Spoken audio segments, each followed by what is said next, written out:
मैं प्रतीक कुमार मिश्रा आप सभी को स्वागत करता हूं स्टडी विथ पीके के इस न्यूज़ चैनल में। दोस्तों, जैसा कि हम लोग सिंधु घाटी सभ्यता पढ़ रहे थे, उस अभी श्रृंखला अभी कंप्लीट नहीं हुई है। ये चौथा वीडियो है और ये आखिरी वीडियो है। जैसे पिछले तीन वीडियो में हमने सिंधु घाटी सभ्यता के बारे में चर्चा किया था, फिर भी कुछ रह गया था। 4 टॉपिक मेनली रह गए थे। वो क्या क्या चीज़ है? सामाजिक जीवन, आर्थिक जीवन, धार्मिक जीवन और राजनीतिक जीवन। ये 4 विषय रह गए थे जिनको हम आज देखेंगे। तो एक बात और मैं बता दूं, जैसे कि ये सिंधु घाटी सभ्यता है वो आद्य ऐतिहासिक काल है, यानी कि जो चीज़ हमें मिला है लिखित रूप में मिला है उसे पढ़ नहीं पाए हैं। ये हमें जो चीज़ मिला है पुरातात्विक स्रोतों से आधारित पे मिला है। तो जैसा कि हम शुरू करते हैं तो राजनीतिक जीवन देखते हैं। तो राजनीतिक जीवन वहाँ के नगर नियोजन प्रक्रिया को देख करके कि किस प्रकार से समाज एक व्यवस्था में बंधा हुआ था। तो उस व्यवस्था में बंधे हुए के कारण वहाँ लगता है कि वहाँ जो सत्ता से कोई चला रहा था वो संघ के द्वारा चलाया जाता, यानी कि एक केंद्रित सत्ता थी। तो उसके अनुमान में अलग अलग जो इतिहासकार है अलग अलग मत दिए हैं, लेकिन लगता है ऐसा ही कि वहाँ के जो जैसे वणिक वर्ग ज़्यादा थे, यानी व्यापारी वहाँ के ज़्यादा थे। तो हो सकता है कि वहाँ जो सत्ता थी, केंद्रीय सत्ता, वो वणिक वर्गों के ही हाथों में हो। तो चलिए देखते हैं। जैसे इसमें ज़्यादा कुछ हमें ध्यान देने की ज़रूरत नहीं है, बस 3 लाइन है। जैसे व्हीलर है, ये एक इतिहासकारक है। उन्होंने बोला है कि यहाँ मध्यम वर्गीय जनतंत्रात्मक शासन था, यानी कि वहाँ जो मध्यम वर्ग के लोग थे वही इस सभ्यता पे शासन किया करते थे। उसके बाद एक हंटर है, हंटर साहब ने भी वही बात बोले कि यहाँ जनतंत्रात्मक है। ये नाम इम्पोर्टेंट हो जाता है क्योंकि ये 2 नाम बहुत इम्पोर्टेंट है। उसके बाद एक और नाम आता है जो अहम भूमिका अदा करता है इसमें, जैसे स्टुअर्ट जो पिगट साहब थे, उन्होंने बताया कि इतनी सुंदर सभ्यता है तो उसकी तो कोई ना कोई राजधानी होगी। और इस पूरे सभ्यता में 2 ऐसे नगर हैं जो बहुत ज़्यादा विकसित हुए थे। जैसे पहला नगर है हड़प्पा, दूसरा नगर है मोहनजोदड़ो। तो इन्होंने बोला कि जो सिंधु घाटी सभ्यता है उनके जो राजधानियां हैं वो एक नहीं बल्कि 2 राजधानियां हैं। हड़प्पा भी इनकी राजधानी और मोहनजोदड़ो भी इनकी राजधानी है। तो ये भी इम्पोर्टेंट हो जाता है। और राजनीतिक जीवन में इससे ज़्यादा हमें पढ़ने की ज़रूरत नहीं है क्योंकि इससे एग्ज़ाम में बहुत कम ही क्वेश्चन आते हैं। और दूसरे तरफ देखते हैं सामाजिक जीवन। जैसे वहाँ एक इकाई के तौर पे देखा जाए तो वहाँ एक इकाई के तौर पे परिवार था, यानी एक परिवार के सदस्य लोग उस परिवार में एक घर में रहा करते थे। तो इस बार क्वेश्चन पूछा जाता है कि वहाँ की जो पारिवारिक ढांचा थी वो किस प्रकार की थी। तो वहाँ परिवार था। जैसे कहीं कहीं आपको कुल देखने को मिलेगा कि कुल का लोग ही एक ही हुआ करते थे, एक घर में रहे या एक अलग रहे, कुल हुआ करता था। जैसे कुछ आज भी है उस टाइप से। उस समय ऐसा कुछ व्यवस्था नहीं है, वहाँ सिर्फ परिवार है, ठीक है। तो यहाँ परिवार है, ठीक है। और यहाँ से जो इतने भी टेराकोटा की मूर्तियाँ मिले हैं उसमें अधिक महिलाओं की मूर्तियाँ मिली है। इसके आधार पे ये माना जाता है कि ये जो सभ्यता थी ये एक मातृसत्तात्मक समाज था। मातृसत्तात्मक होता है कि माँ का पक्ष, जैसे अभी पितृसत्तात्मक है यानी कि पिता की भूमिका अधिक होता है, उसी प्रकार इस समय मातृसत्तात्मक था। इस समय औरतों की भूमिका अच्छी खासी थी। आगे आकर के कुछ कम हो गई, दिख रहे होंगे कि यहाँ से और आगे बताते हैं। जैसे यहाँ वर्ण को बांटे, तो यहाँ वर्ण जो है मुख्य रूप से पुरोहित, व्यापारी, अधिकारी, शिल्प, जुल्हे, श्रमिकों में ये इतिहासकार बांटे हैं। किस आधार पे बांटे हैं? क्योंकि उस सभ्यता में बहुत अच्छे अच्छे उत्कृष्ट शिल्पकार भी थे जो अच्छी अच्छी मूर्तियाँ बनाते थे, तो उसको अलग दे दिया। और इसमें जानते हैं कि व्यापारी वर्ग तो था ही, क्योंकि इसका मुख्य जीवन का उद्देश्य था, व्यापार था ही वहाँ पे। उसके बाद यहाँ पुरोहित, क्योंकि पूजा पाठ होता है तो पुरोहित का भी यहाँ पे देखने को मिला है, क्योंकि यहाँ पे मूर्ति मिला है। जैसे हमने पिछले वीडियो में बताया था कि पुरोहित का मूर्ति प्राप्त हुआ है, उसी प्रकार से। और यहाँ देखा इतनी सुंदर सभ्यता है, नगर नियोजन प्रणाली भी ठीक है, तो इसको लागू करने के लिए कोई ना कोई अधिकारी होगा। तो यहाँ पे अधिकारी वर्ग भी देखा गया है और श्रमिक जो काम धंधे करते हैं श्रमिक वर्ग भी। आगे की बात करें हम तो यहाँ पे आभूषण ये एक इम्पोर्टेंट हो जाता है। जैसे आज के समय में अधिक महिलाएं ही आभूषण पहना करती है, लेकिन उस समय ऐसा नहीं था। जैसे उस समय महिला और पुरुष दोनों ही आभूषणों का प्रयोग किया करते हैं। जैसे आप देख सकते हैं आभूषणों का प्रयोग दोनों करते थे। और कोई समाज है तो मनोरंजन के लिए तो कुछ करेगा ही, जैसे आज हम लोग मनोरंजन के लिए टीवी देख लेते हैं, मोबाइल चला लेते हैं, यूट्यूब चला लेते हैं वगैरह वगैरह। उस समय लोग मनोरंजन के लिए पासे खेलना, नृत्य, शिकार, पशुओं की आपस में लड़ाई करवा करके अपना मनोरंजन किया करते थे या टाइम पास किया करते थे। आगे देखिए एक और चीज़ है कि वो लोग उत्सव और समारोह दोनों मनाया करते थे। वो लोग उत्सव और समारोह दोनों धूमधाम से मनाया करते थे। और यही है सामाजिक जीवन में, बस इतना ही हम अनुमान लगा सकते हैं, है बहुत कुछ।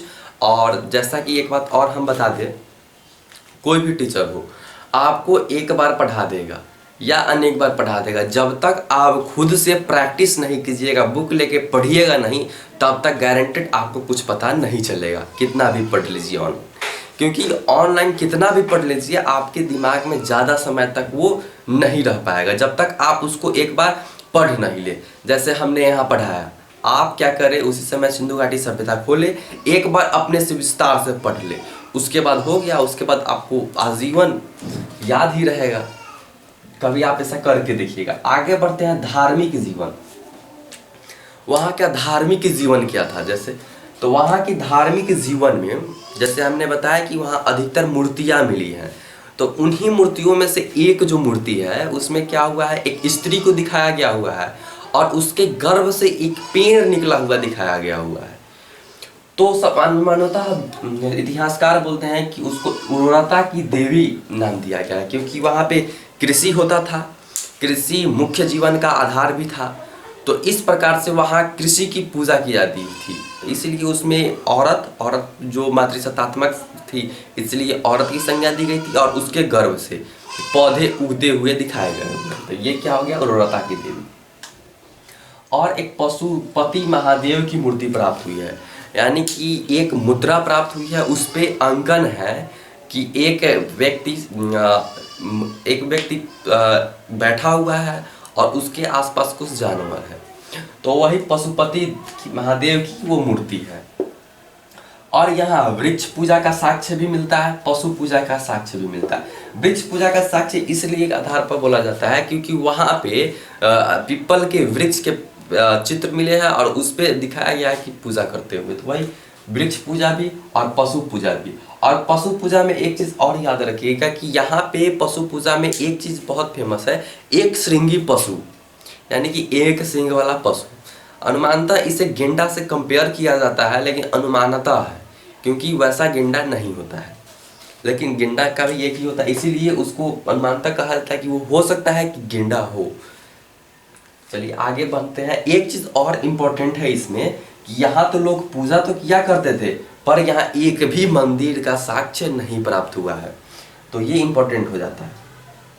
और दूसरी चीज़ कि यहाँ से एक स्वास्तिक का अंकन, जो सूर्य का पूजा का प्रतीक है, वो प्राप्त हुआ है। जैसे हिंदू समाज में आज भी स्वास्तिक को, जैसे मैं स्वास्तिक बना देता हूँ, इस स्वास्तिक का आज भी इम्पोर्टेंट है, इसको शुभ माना जाता है, ठीक है। तो ये वहीं से प्राप्त हुआ है। और आगे देखें तो यहाँ धार्मिक जीवन, आर्थिक जीवन में आते हैं। आर्थिक जीवन में हमें मुख्य रूप से कृषि के बारे में देखना पड़ेगा, पशुपालन के बारे में और शिल्प ज्ञान के बारे में और व्यापार के बारे में देखना पड़ेगा कि वहाँ कैसा था। तो हम कृषि के बारे में हम बात करें अगर, तो वहाँ पे कृषि उपजाई जाती थी। कृषि कैसे उपजाई जाती थी इसमें भी थोड़ा सा समझ लीजिए। जैसे वहाँ तो इतना हल का प्रचलन नहीं था, हल था लेकिन इतना बड़े पैमाने पर हल का प्रचलन नहीं था, न ही कृषि का उतना विकास हो पाया था जितना आज है। तो उस समय लोग क्या करते थे, जैसे सिंधु घाटी में रहते थे, तो सिंधु नदी जो है वो प्रत्येक साल कुछ इलाकों में, जो तटवर्ती इलाके हैं, वहाँ पे बाढ़ लाया करती थी। तो जब पानी ऊपर चढ़ता था और नीचे उतरता था पानी, जो एक क्षेत्र में जैसे पानी बाढ़ आया और वहाँ से चला गया, तो उसमें वो लोग क्या करते थे, बीज बो देते थे। अनुमानतः ये अक्टूबर नवंबर के आसपास ये बीज बो देते थे। उसके बाद दोबारा बाढ़ आने से पहले ये अप्रैल में जिस उनका फसल पक जाता था, तो वो अपना फसल काट लिया करते थे। तो ये एक इम्पोर्टेंट हो जाता है, ठीक है।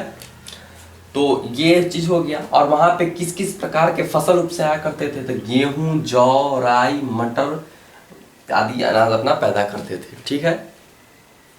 एक चीज़ और, जो नहर का प्रचलन है, जैसे आज आप बहुत जगह देख रहे होंगे कि नदी से लिंक करके एक नहर निकाल दिया गया और उस नहर के द्वारा हम क्या किए, अपने खेतों में सिंचाई कर लिए। लेकिन उस समय ऐसी कोई व्यवस्था नहीं थी। वहाँ पे अनुमानतः कुआं का ही उपयोग किया जाता था सिंचाई के लिए, नहीं तो नदी के आसपास वही बाढ़ वाला सिचुएशन में अपना अनाज उपजाया करते थे। और एक बहुत इम्पोर्टेंट हो जाती है कि सबसे पहले कपास का जो साक्ष्य प्राप्त हुआ है, सबसे जो इसका क्या बोले हम, जो इनका अथी है, जन्मदाता माना गया है, वो किनको, सिंधु घाटी सभ्यता को ही माना गया है कि वही इनका सबसे पहले उपयोग और इनकी खोज की थी कपास की, और यहाँ कपास निकला था। और व्यापार में इसका महत्वपूर्ण योगदान था। कपास होगा तो वहाँ सूत भी बनेगा, सूत बनेगा तो वस्त्र भी बनेगा। यहाँ का वस्त्र, सूती वस्त्र बहुत प्रचलन था और यहाँ से निर्यात किया जाता था सूती वस्त्र को। ठीक है। आगे देखते हैं पशुपालन। पशुपालन, वहाँ के लोग पशुपालन किया करते थे। जैसे आप देखिए कौन कौन पशु उनके लिए प्रिय था, तो प्रिय यानी कि कौन कौन चीज पालते थे, तो बैल, गाय, भैंस, बकरी, भेड़, सुअर, कुत्ता, बिल्ली, कुबर वाला साठ में पालते थे। लेकिन इसमें दो चीज इंपॉर्टेंट है। जैसे कुत्ता के बारे में हम लोगों ने प्रागैतिहासिक काल में ही देख लिए थे कि किस प्रकार, जैसे सबसे मनुष्य ने सबसे पहले किसे पालतू जानवर बनाया, कुत्ता को बनाया। कुत्ता को बनाया, और जानवर को पालतू बनाने के पीछे एक लॉजिक भी था। किसे पालतू जानवर बनाया जाता था, जो कम बीमार पड़े, उन्हीं को हम लोग पालतू जानवर बनाया करते थे। ठीक है। और बिल्ली भी पाली जाती थी। जैसे कि एक साक्ष्य मिला था कि कुत्ता बिल्ली के पीछा करते हुए कुत्ता का चित्र, इसी से अनुमान लगाया गया कि वहां पे कुत्ता बिल्ली भी लोग पाला करते थे। और कुबर वाला सांड जो है यहाँ का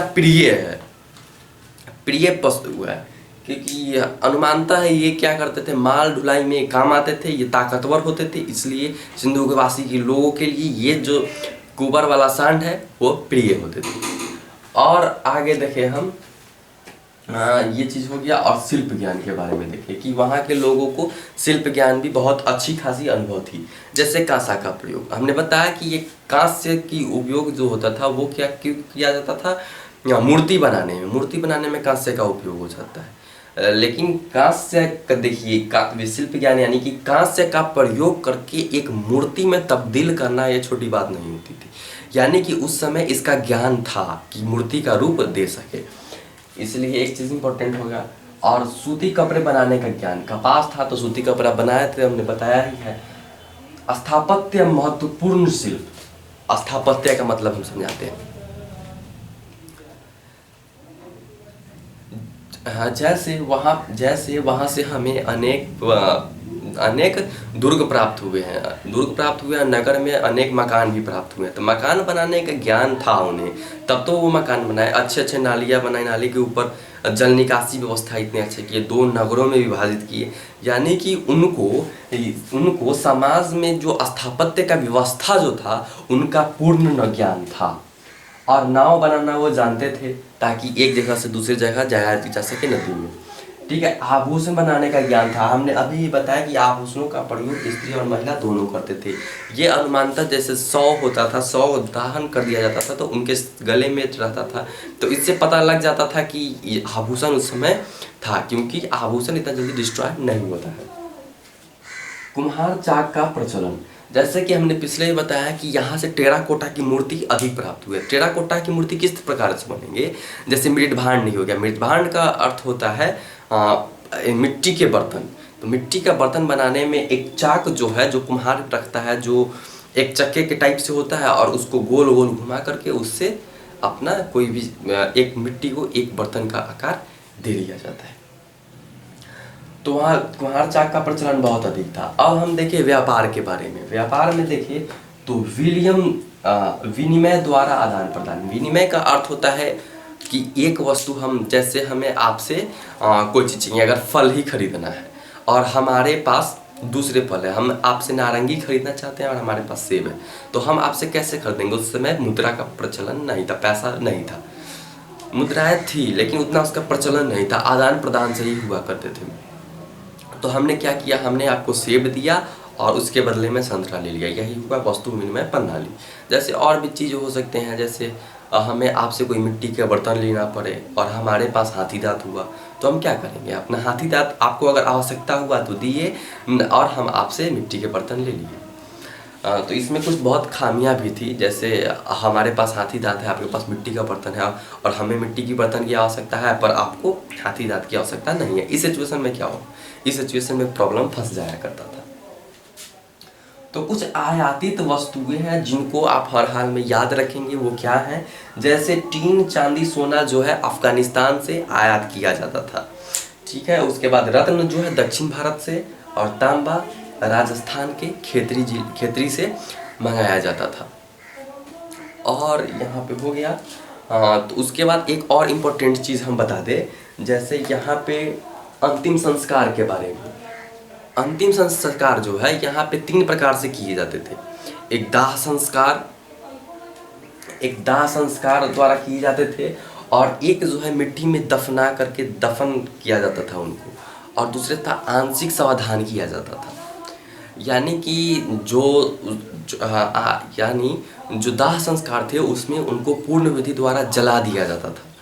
जो दफनाने की जो प्रथा थी उनमें क्या किया जाता था, मिट्टी में उनको पूर्ण रूप से मिट्टी में ही गाड़ करके और उनको वहाँ पे दफना दिया जाता था, ठीक है। और तीसरा जो विधि है आंशिक समाधान, उसमें क्या किया जाता था कि मनुष्य को कहीं रख दिए और उसमें पशु पक्षी कुछ उनको खा लिए, उसके बाद उनको ला करके और मिट्टी में गाड़ दिया जाता था, और यही हो गया आंशिक समाधान।